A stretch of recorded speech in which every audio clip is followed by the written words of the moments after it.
তো আল্লাহ রাসূল সাল্লাল্লাহু আলাইহি ওয়াসাল্লাম তিনি বলেন যে যার মসজিদে আসার গতি যেরকম জান্নাতে ফুলসিরাত পানি দেওয়ার গতি হবে তার সেরকম। সুবহানাল্লাহ। আপনি মসজিদে আসা মহাব্বত আপনার থাকবে যেরকম, আপনি ফুলসিরাত পানি দিতে পারবেন তত তাড়াতাড়ি।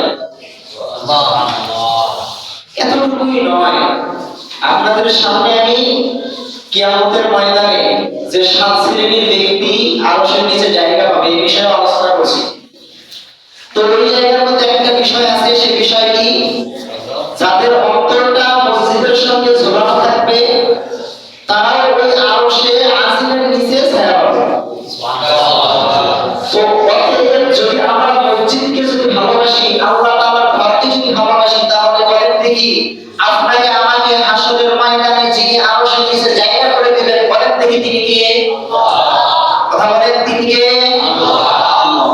তো আমরা আরশের নিচে জায়গা চাই কি চাই না? চাই, অবশ্যই চাই। তবে আমাদেরকে কিছু কাজ করার দরকার আছে না? আছে। আল্লাহ তাআলা রব্বুল আলামিন কোরআনুল কারীমের